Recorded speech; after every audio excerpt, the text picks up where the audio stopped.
네, 지수는 제자리 걸음, 그리고 앞선 코너에서도 종목별로 많이 다릅니다 얘기를 해주셨는데, 그래서 요즘에는 포트에 어떤 종목이 담겨 있느냐에 따라서 성적이 많이 엇갈립니다. 오늘 포트 공개해 주실 분입니다. 바로자산운용의 윤정식 이사입니다. 안녕하세요. 네, 안녕하세요. 네, 먼저 이사님이 보시는 요즘 시장 분위기 어떤가요? 네, 사실 시장 분위기 뭐 다들 비슷하게 볼 텐데요. 굉장히 좀 힘이 없죠. 시장이 좀 아파 보이는 모습입니다. 근데 이게 굉장히 많이 아픈 건 아니고요. 좀 나이가 들어서 좀 아픈 그런 모습. 그러니까 뭐 암이라든지 뭐 이렇게 중증이 아니라 조금 아픈데 힘도 많이 빠져 있고 그래서 좀 누워 있는 이런 모습이 요즘에 많이 보이죠. 계속적으로 매도는 나오고 있는데 그렇다고 확 올라가자니 확 사자니 가격이 떨어져도 이 지금의 주가가 매력적으로 보이지가 않는 사실 좀 그런 좀 부정적인 모습들이 있는 그런 상황인데 그렇다고 또 굉장히 나쁜 것도 아닙니다. 굉장히 나빠서 뭐 큰 폭으로 뭐 장대 음봉이 나오고 이런 모습은 또 아닌데 그렇다고 또 사기도 그렇고 팔기도 그렇고 근데 들고 가자니 또 부담스러운 부분들도 있어서 매도가 조금씩 나오고 있는. 그러니까 지금 자리보다는 뭐 한 달쯤 전이 되겠죠. 한 달쯤 전에 이제 정신을 차려보니 너무 많이 온 것 같다라는 느낌이 시장이 좀 들었던 것 같습니다. 그러면서 매도가 계속적으로 나오고 있는 모습이고 특히나도 외국인이 매도를 계속적으로 하고 있다라는 게 시장에 조정이 나오고 있는 가장 큰 이유죠. 요즘에 그래도 시장에 이 조정이 나오는 가장 큰 이유를 든다라면은 경기 둔화입니다. 경제 지표가 좋게 나오면 좋게 반응을 하고요. 대체적으로 안 좋게 나오면 나쁘게 반응을 하고 있는 이런 상황인데 금리의 인상이라는 부분 7월 금리 인상은 거의 기정사실화가 되어 있고 추가적으로 한 번 더 인상에 대한 부분들을 타진하고 있는 상황이기 때문에 금리 인상이 그러니까 유동성이 부족해지는 부분들은 뭐 거의 확정이 되었다라는 부정적인 부분을 깔고 있고 여기에 경기가 좀 더 둔화가 된다. 그러니까 지금 경기 하반기 미국 경기 둔화는 사실입니다. 그런데 그 경기 둔화가 좀 천천히 연착륙을 할 것이냐 경착륙을 할 것이냐 이런 차이가 있는 거거든요. 그러면서 이 연 후반에 연 말 정도에 한 번 정도 금리 인하도 가능하지 않겠느냐라는 그런 희망을 지금 가지고 있는 그런 상황인데요. 경기 둔화가 되고 있는 상황이기 때문에 경기 둔화되고 있는데 유동성도 줄어들죠. 기술주가 제일 불리합니다. 밸류에이션은 높아져 있고 최근에 많이 올라 있는 그런 상황이기 때문에 미국 증시에서 전기차도 그렇고요. 요즘에 뭐 테슬라 의견 하향 얘기가 계속적으로 나오고 있는데 이 전기차도 그렇고 반도체도 그렇고 그리고 빅테크 기업들 대체적으로 분위기가 좀 보수적이죠. 어젯밤엔 상승했지만 이런 보수적인 분위기로 글로벌 증시 전체적으로 좀 조정이 나오고 있고 유럽에서도 금리 인상 이런 부분들도 진행이 되고 있기 때문에 금리에 대한 부담감도 계속 깔고 있고 경제 지표가 어떻게 되느냐에 따라서 주가가 그래도 조금 반등하냐 하락하냐 이런 부분들이 결정이 되고 있는 그런 상황인데요. 좀 전에 제가 이 전기차 그리고 반도체 뭐 이런 기술주들 중심으로 조정이 나온다라는 말씀을 드렸는데 전체적으로는 이 종목들의 공통점이 상승이 최근에 좀 상승폭이 있었죠. 금년 들어서 특히나도 금년 한 2분기 초반까지만 해도 분위기가 좋았었던 종목들, 최근까지만 해도 분위기 좋았었던 종목들이 이제는 최근 한 보름에서 한 달 사이에 조금씩 조정이 나오고 있는 그런 상황입니다. 상승폭이 좀 있었던 종목들은 이 상승폭이 좀 컸던 종목들 중심으로 차익 매물이 계속적으로 나오고 있다라는 점, 그리고 경제 지표에 대한 영향성, 영향력, 중요도가 계속적으로 강조가 된다라는 점. 지금 금리가 인상이 되는 주식에는 악재죠. 이 악재는 근데 거의 확정이 되어 있는 상황이기 때문에 경제 지표가 그나마 변동성을 일으킬 수 있는 거의 유일한 요소입니다. 그래서 경제 지표 어젯밤 같은 경우도 나왔고요. 오늘 밤에는 이제는 뭐 각국 이 중앙은행들의 의장들에 대한 이런 발언들이 있기 때문에 이런 부분들까지 잘 주목을 해서 봐야 될 것 같습니다. 지난주에도 시장 약간은 이제 종목별로 많이 올랐던 반도체나 2차전지 이쪽으로는 차익 매물 출회되고 그리고 자동차 건설 쪽에 조금 더 집중하겠다 얘기를 좀 해주신 바 있는데요. 전반적인 시장 분위기는 계속 신중하게 판단하고 계시네요. 그러면은 투자 전략으로 넘어가겠습니다. 7대3의 주식과 현금 비중이었죠. 이 부분은 어떻게 하고 계세요?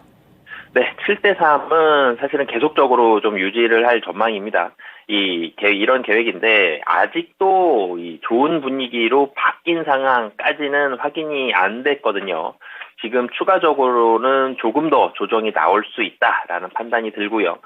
그리고 사실은 어제 미국 증시가 특히 나스닥이 좋았죠. 필라델피아 반도체 지수도 많이 올랐습니다. 근데 국내 증시 보면 지금 대형주 중에서는 거의 SK 하이닉스만 상승하고 코스피는 특히나 더 조정 나오고 있죠. 코스닥 상승폭도 크지 않고요.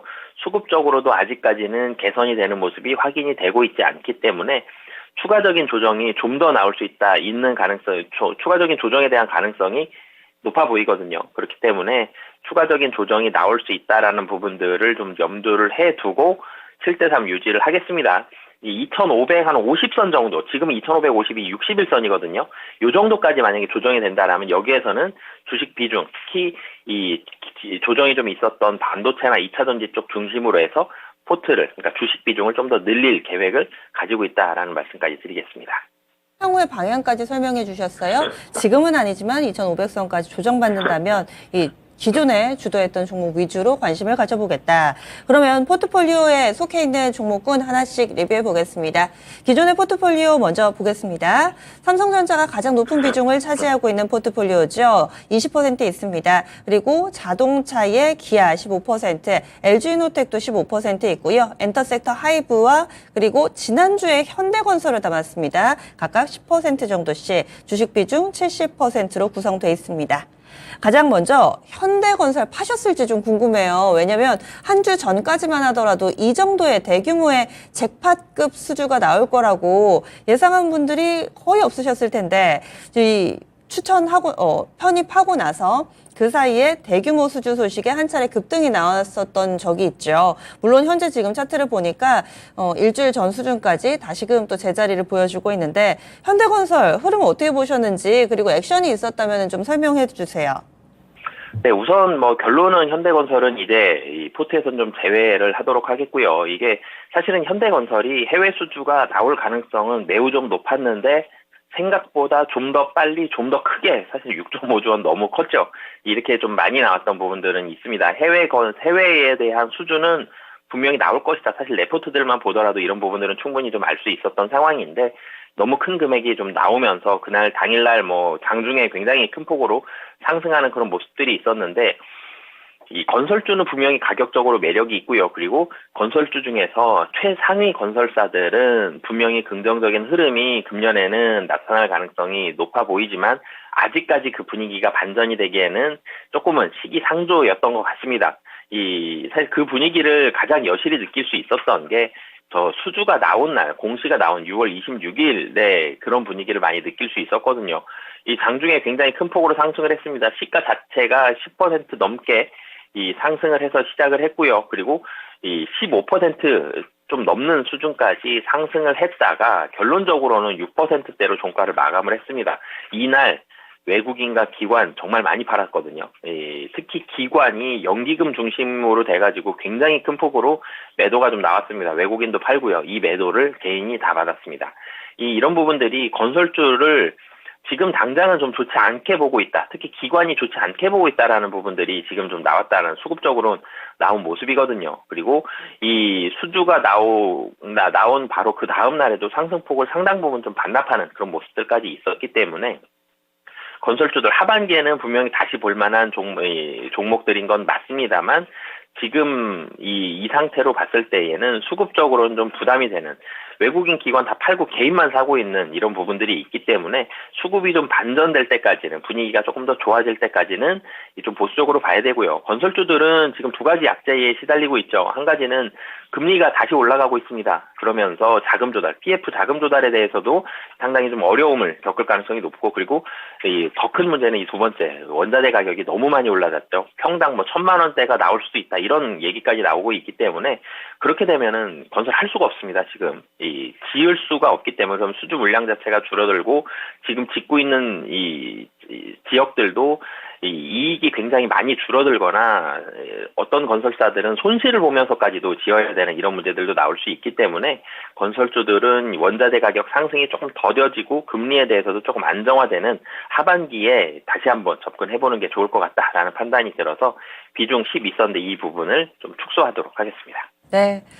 이렇게 해서 현대건설 일주일 만에 정리가 됐는데요. 아마 수익 나신 구간에서 저희가 한 주 지나고 나서 체크를 하기 때문에 오늘 날짜 기준으로 매도 처리를 하는 건 아닙니다. 그 사이에 또 여러 번의 액션이 있을 수 있는데요. 이 시간에 좀 정리를 해서 알려드립니다. 호재가 나왔을 때 팔았다 이렇게 또 얘기를 해주시는데 다음으로는요. IT 보겠습니다. 삼성전자는 계속 잘 가고 있습니다. 신고가 부근에서 수익을 쌓아 올리고 있고요. 그리고 전기전자 쪽 LG이노텍까지 묶어서 좀 설명을 해주실까요?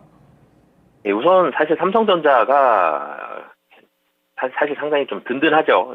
주가가 조정이 나왔고요. 외국인 매도했는데 삼성전자는 조정 안 나왔고요. 도리어 소폭 상승했고 외국인은 계속 매수하고 있습니다. 그만큼 반도체에 대한 이 하반기 기대감 그리고 지금 주가 더 떨어지면 매력적이다라는 부분들을 보여주고 있는 거거든요. 기관은 뭐 퐁당퐁당 지난주 같은 경우 좀 매도를 반복하는 모습이 있었고 외국인은 굉장히 큰 대규모로 매수를 하고 있습니다. 22일, 23일, 26일, 27일까지 이 4일 동안 지금 한 7, 8천억 정도, 8천억이 좀 넘는 것 같은데요. 굉장히 큰 규모로 계속적으로 좀 매수를 하고 있고요.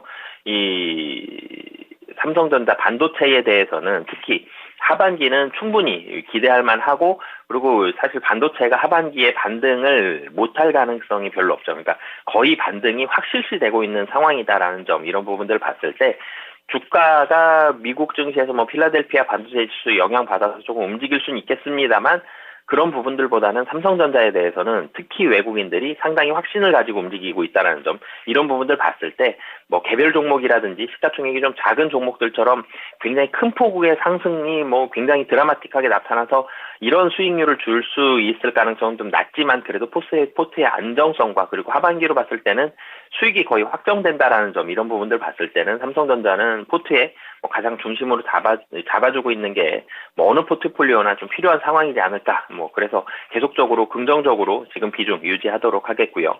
LG이노텍 같은 경우는 제가 지난 시간에 분명히 긍정적인 상황인데 33만 원 정도 되면 매물이 좀 나올 것이다라고 말씀을 드렸는데 LG이노텍은 이 중국에서 지금 휴대폰이 잘 팔리고 있죠. 휴대폰이 다시 회복이 되고 있습니다. 특히 아이폰도 굉장히 많은 부분으로 회복을 하고 있고요. 그리고 이 베트남의 생산 기지를 증설을 합니다. 1.3조 원 투자하는데 굉장히 큰 규모로 투자를 하죠.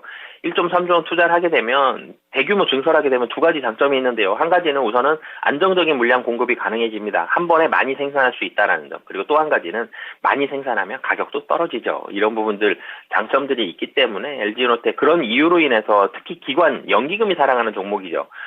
그래서 33만 원 정도까지는 긍정적이다라는 점. 그리고 시장이 좀 조정이 나오고 분위기 좀 안 좋았을 때도 LG이노텍도 삼성전자와 마찬가지로 조정 안 나왔습니다.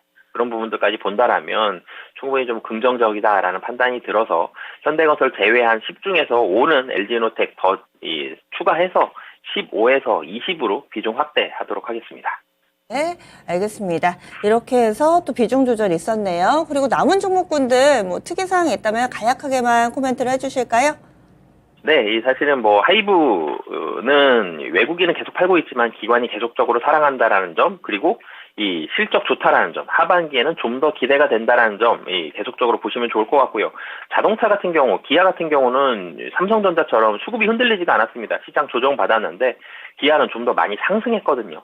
그만큼 실적이 매우 좋습니다. 대형주 중에서는 거의 흔들림 없이 하반기까지 사실 23년도는 거의 완벽에 가까운 그런 실적들을 보여주고 있기 때문에 실적 본다라면 부담감 상당히 좀 낮다라고 보시면 되겠습니다. 네, 알겠습니다. 그러면 포트폴리오 이렇게 해서 또 정리가 됐네요. 자세한 말씀 고맙습니다. 네, 감사합니다. 네. 그러면 윤정식 이사의 포트폴리오 다시 한번 보겠습니다. 지금 신규 편입 종목이 없고요. 자리가 조금 비었습니다. 대신에 그 자리를 기존의 종목군 비중을 확대하면서 주식 70%는 유지했습니다. 삼성전자 20% 있고요. 기아 5% 추가, 그리고 LG이노텍 5% 추가. 그래서 이 세 종목이 고르게 20%씩 가져갑니다. 하이브 10% 그대로 유지합니다. 네, 이렇게 전략 체크인까지 저희 준비한 내용 모두 전해드렸습니다. 다양한 투자 판단에 대한 도움 말씀드렸고요. 종목의 상승 하락을 보장하지는 않습니다. 종목을 어떻게 고를까 그리고 어떻게 가져갈까 고민되시는 분들은 이 마지막 코너 전략 체크인에서 많은 힌트 얻어가 보시기 바랄게요. 그러면 오늘 하루도 성공 투자하세요. 고맙습니다.